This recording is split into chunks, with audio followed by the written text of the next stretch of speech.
Welcome to the Empowering Choices podcast. My name is Joshua. I am Lucas. And I'm Eric. Eric and Lucas are licensed professional counselors, and today we're going to continue our conversation that we've been having on meaning what you say, and we're going to talk about concrete communication. Yeah, it seemed like the last time that we were talking real broadly about like it's important to follow through. Right. I'm trying not to repeat myself from the title. To follow through on the things that you say Yes. in regards to consequences and then rewards. Right. And then it seemed like we were talking about like how to do that in an increased granular detail.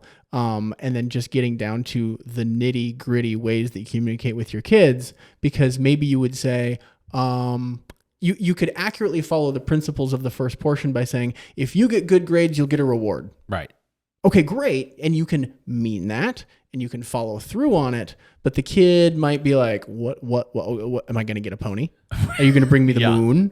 Am I going to be able to go down to the Titanic in a submarine? Right? Are we going to be able to take that trip? Let's right? not do that trip. But Is that? Oh, sorry. Bad Yeah.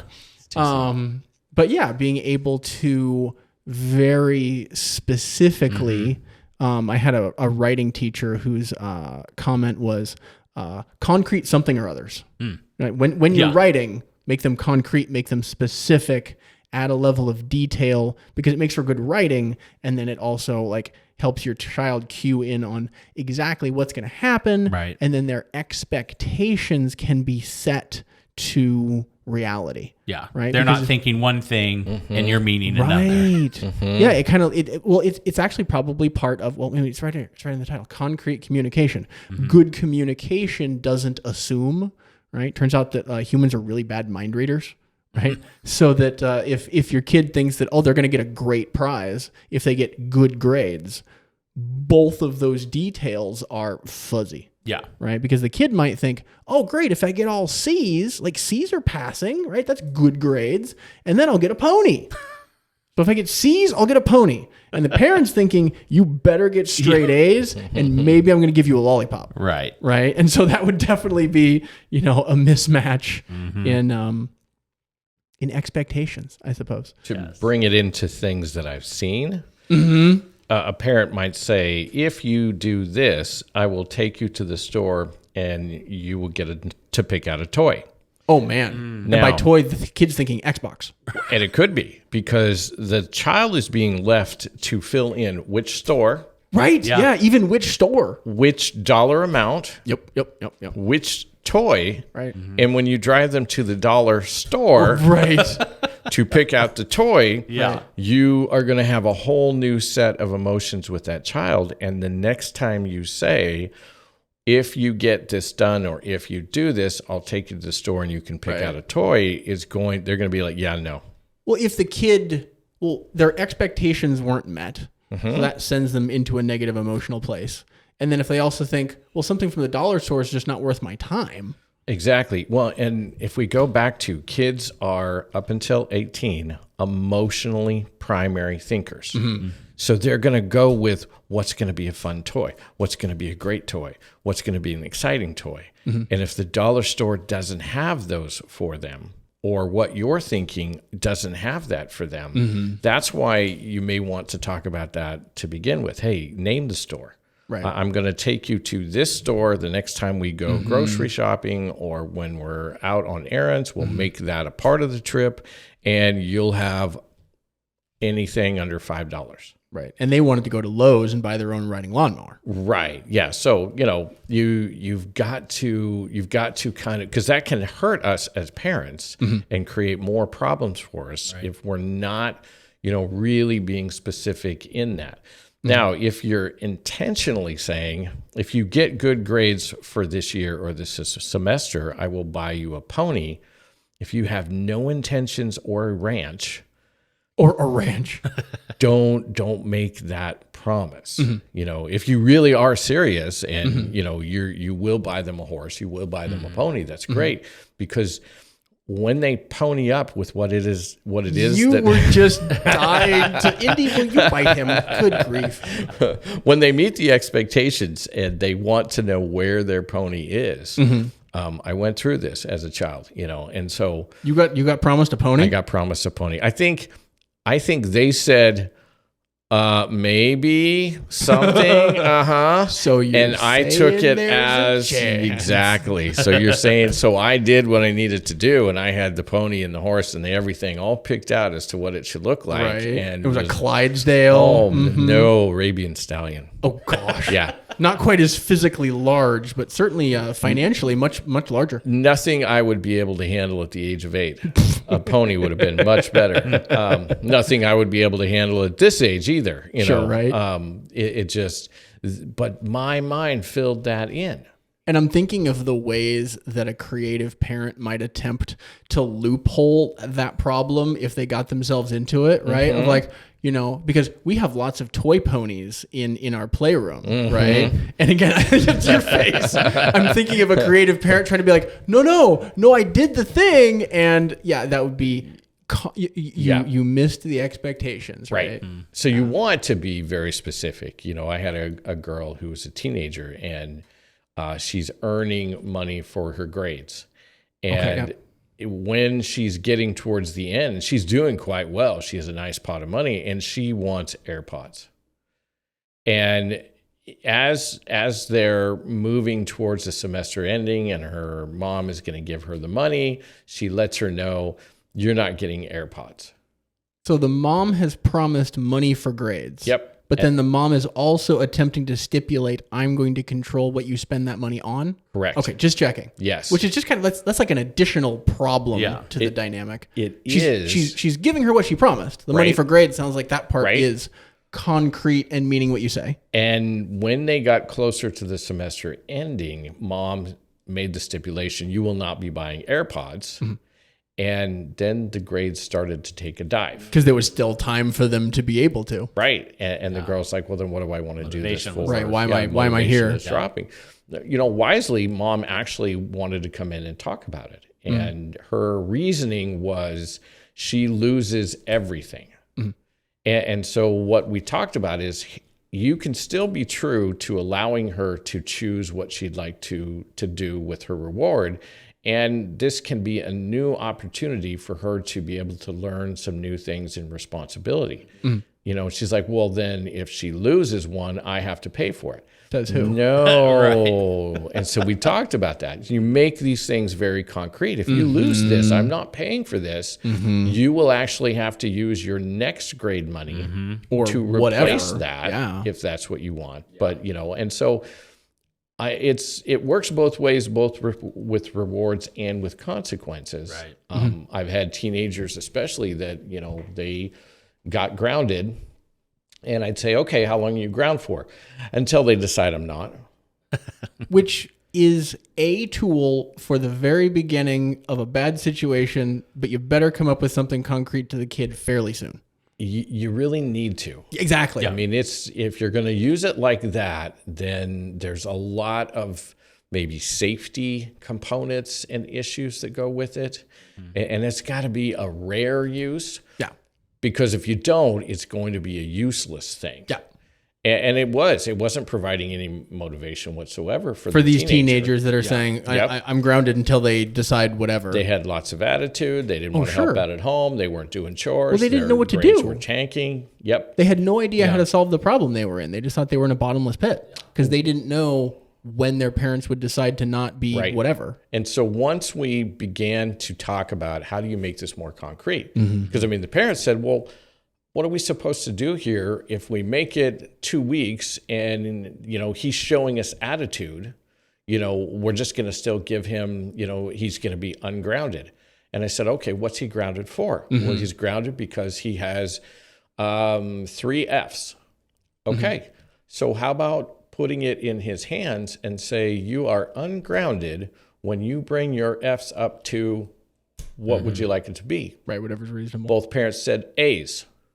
Okay, what are his other grades? Well, they're not A's.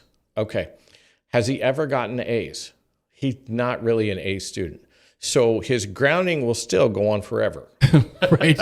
Okay. Unrealistic. So what is acceptable? Well, he's a C, D student, and we kind of like it if it would be more C than D. Okay, tell him he's grounded until he brings his grades up to C's. And now it's all on him. for his grounding and the work that he wants to do. And then if he gets ungrounded and you hand him back his privileges, and then you say, let's talk about your attitude over the last 2 weeks. Okay. You're grounded for a week because of your attitude.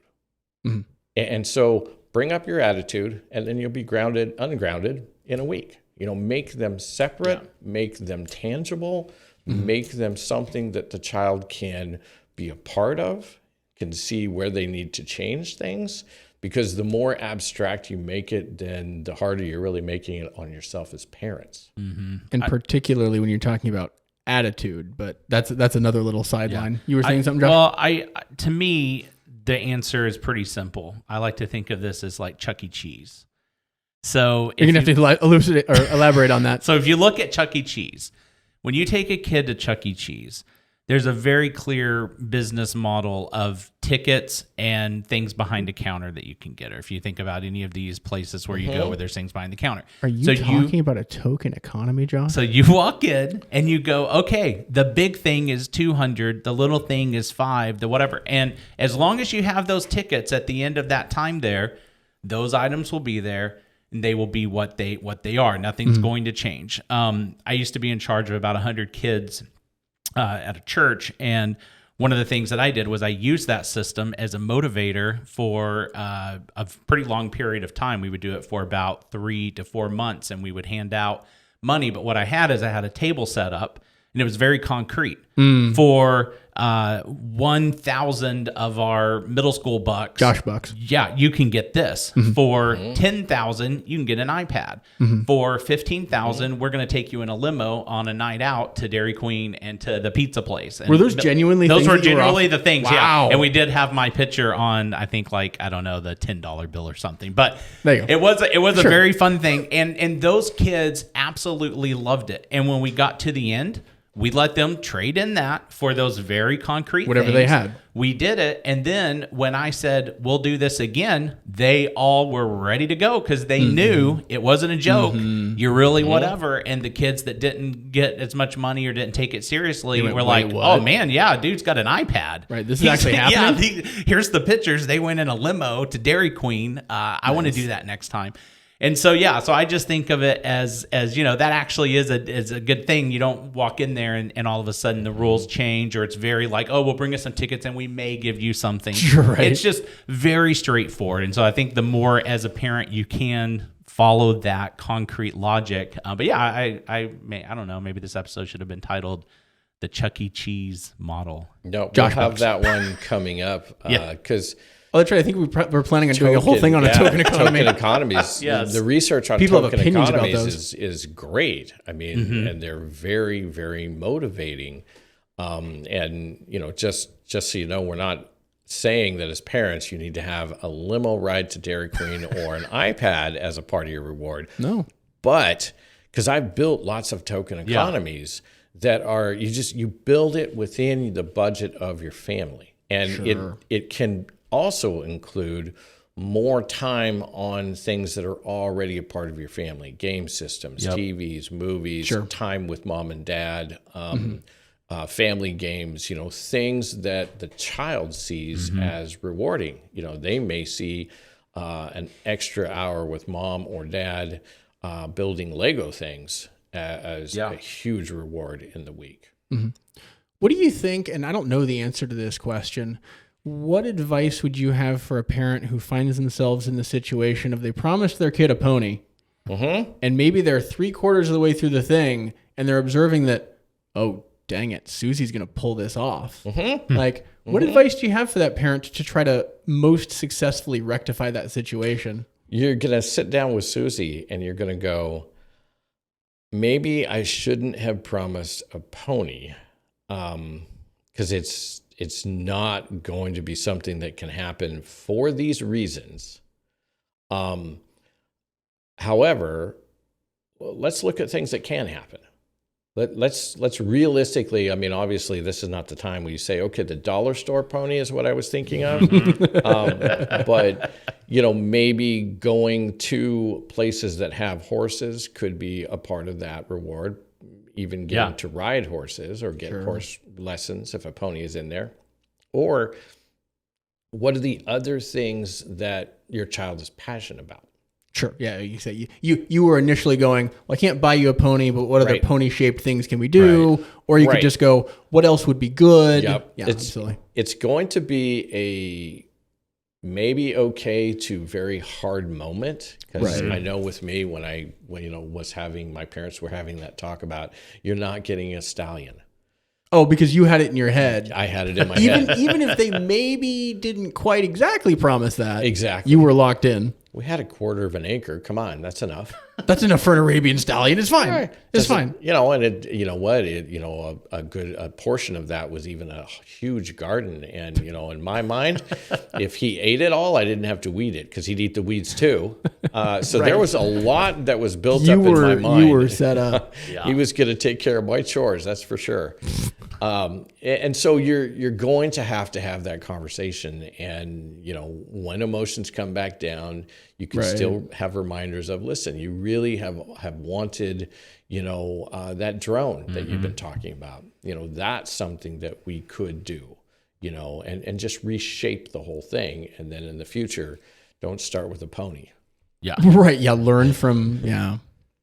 So it's the idea of like, if you make a mistake, you can apologize to your children for that. Sure. We call it in the manual, we call it the magic wand. I don't think that's the magic wand, isn't that? I think that can be a part of the magic wand. Okay. The magic wand is like editing things later. But I think that we have a different section on like apologizing. You're fixing your mistakes. Fixing your mistakes. Both of those is things. another one. Both Yeah. of those things. Yeah. So there's cleanup.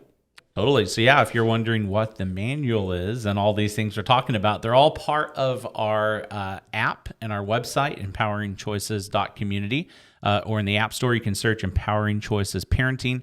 And in there, you'll find courses and classes about some of the things that we're talking about today. But you'll also find resources like our parenting manual that really is a complete guide that is sort of the foundation for all of these parenting things that we're talking about. So we hope you'll check that out, and we will see you on the next podcast. And now Eric's going to go buy me a pony. Yes. It'll be from the dollar store. Dang it.